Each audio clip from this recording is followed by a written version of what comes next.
Good morning, everyone. My name is Mauricio, part of the economics team um, uh, that is run by Dr. Miguel Gomez. So I'll be speaking on his behalf this morning.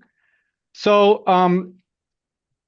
this part of the presentation is what we call the economics work stream. The objective was to evaluate the economic and what we call the sociologic impact of adopting precision crop load management. So we did two major activities.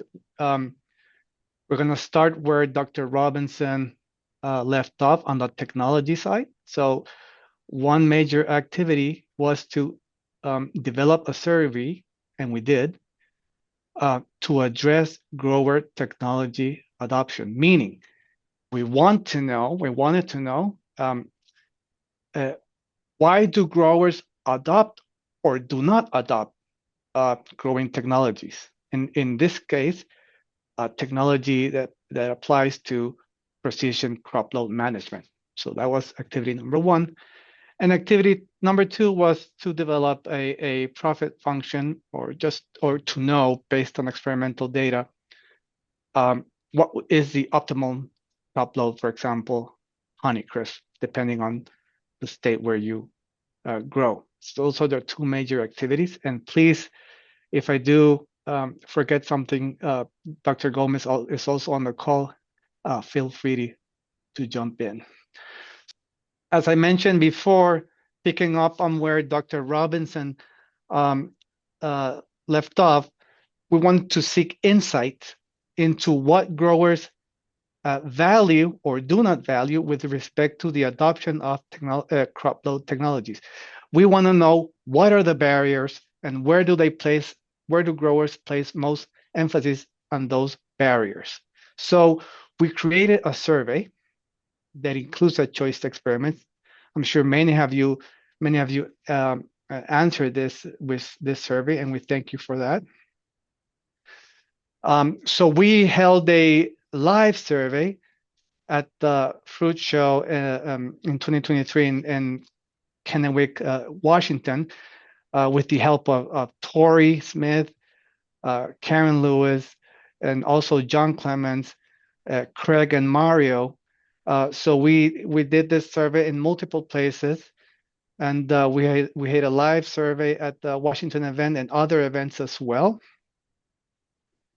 And basically, what we did is we forced the choice to growers, technology 1 and technology 2, and we placed what we call the major attributes or the major barriers or limitations that growers perceive.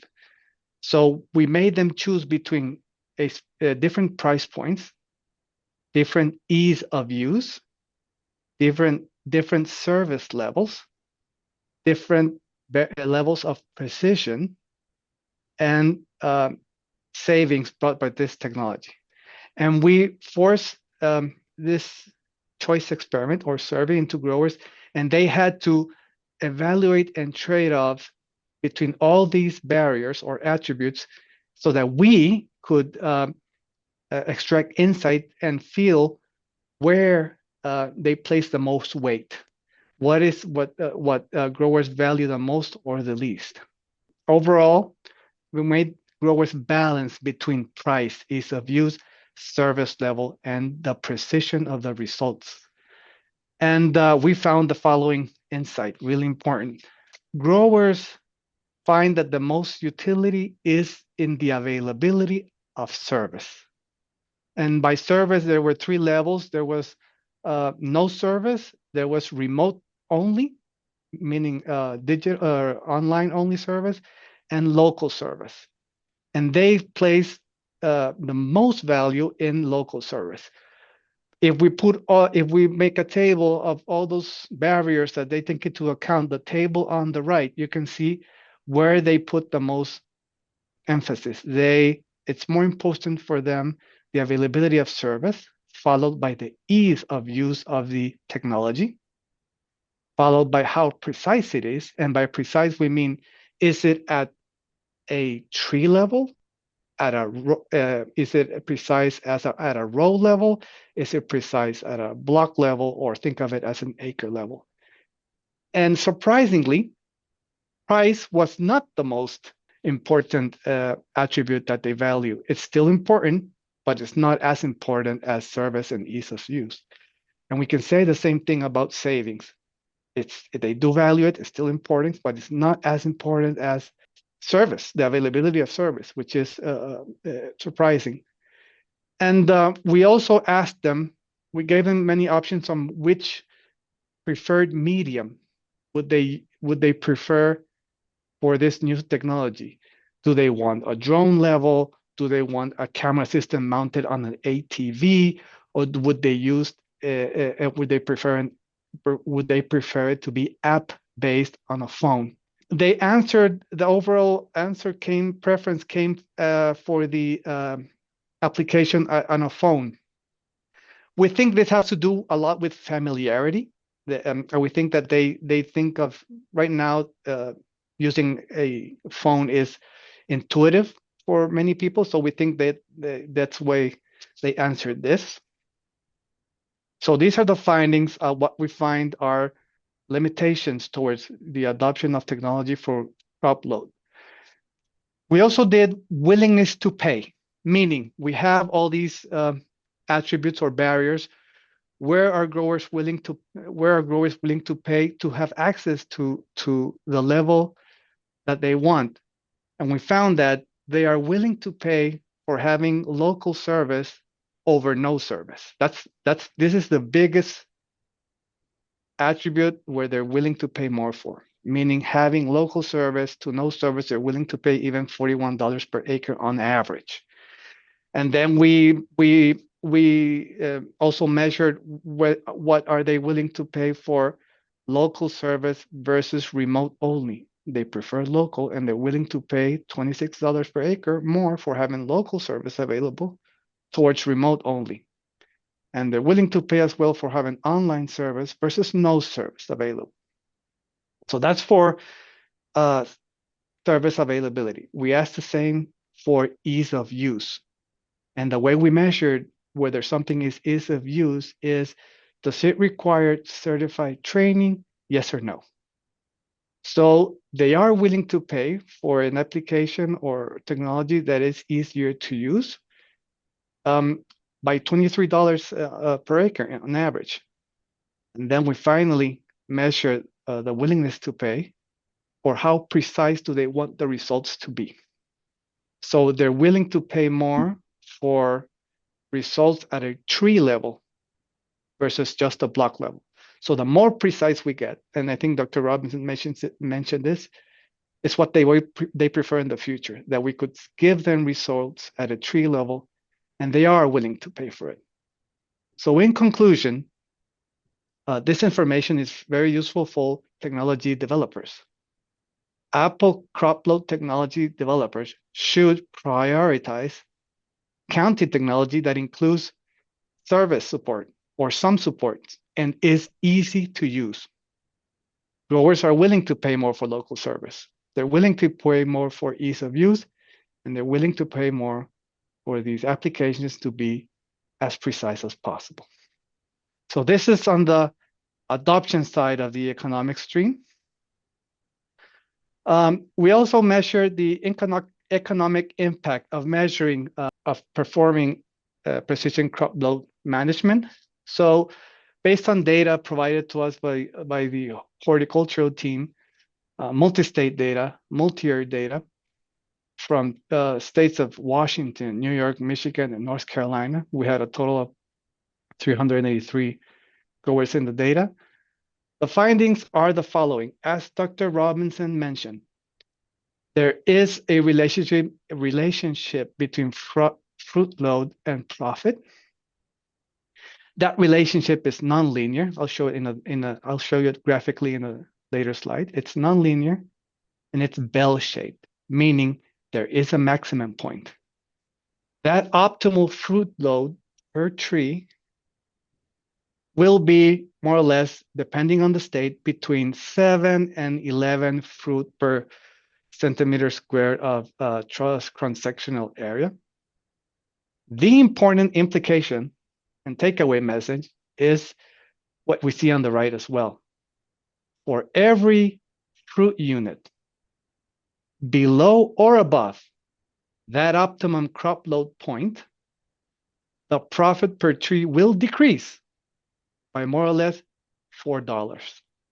Meaning, let's do an example. Meaning, let's say, for example, let me put the next slide. Let's say that we are Michigan and our optimal crop load for Honeycrisp is around 12. Let's say it's just around 12. Meaning, if your crop load is 13, you're going to lose $4 per tree. Or if it's 11, you're going to lose $4 per tree. If you're 2 units away from 12, meaning let's say you are 14, you're going to lose $8 per tree. Or if you are 10 fruit per centimeter squared of trunk cross-sectional area, you will also lose $8 per tree. So going back one slide, there is a penalty for how far away we are from that optimum crop load. And that penalty is for every fruit unit around $4. And that's one very important takeaway message from this research. That optimal range depends on where we are. It can be 12 or it can be around 7, depending on the state. We are still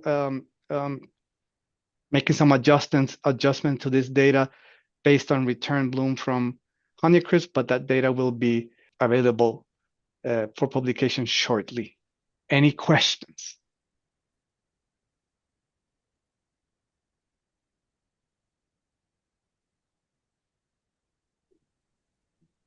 Questions, folks? There is one question in the box, Terrence, but I think it's directed towards you. Would you read the question? Yeah. Does this reference point of bud load, crop load in relation to trunk cross-sectional area also valid for training systems such as V-trellis and two-dimensional? Yes, it is valid up until about year 8, but beyond year 8, it's not valid for those systems either. So in my typed response, if you look at those on the list, I indicated that this problem of older trees with the trunk keep getting bigger, but we limit their canopy volume to a certain volume, makes trunk cross-sectional area not that useful over the life of the tree. Although I do think you can modify it mathematically to adjust for the tree getting bigger, but the canopy staying the same. I want to comment about the specific part about V and 2D systems, particularly V systems. It's difficult to know how to calculate canopy volume if you wanted to use canopy volume, because all the branches are confined to 2 planes and you can't really figure out how to do the canopy volume correctly. So if you want to use canopy volume with V systems, we would have to develop a whole separate relationship between canopy volume and number of fruits to get a crop load based on canopy volume for a V system compared to a 3-dimensional tall spindle system. Thanks. And there's more of a comment from Mauricio. Super interesting that New York has 200% of profit per tree compared to North Carolina or Washington. Under the conditions of that specific experiment and climate conditions, it could be that experiment data. We're still making some adjustments to that before submittal. There's another question. What unit quotes of crop variation that was used in your research? Sorry if you already explained this. We're talking for the economics. I believe so. For profit, it's at a per tree basis. Per tree profit related with fruit per centimeter squared of trunk cross-sectional area. So that profit is at a per tree unit. Yeah, that's what they said, the economics. Another one, how many years of data for the economics were used? 3 years of data. Okay, thank you, Mauricio. Appreciate all that work. You're welcome. The publication on the economics will have some modifications to it as we're still trying to make a few adjustments in the data, particularly taking into account return bloom on Honeycrisp.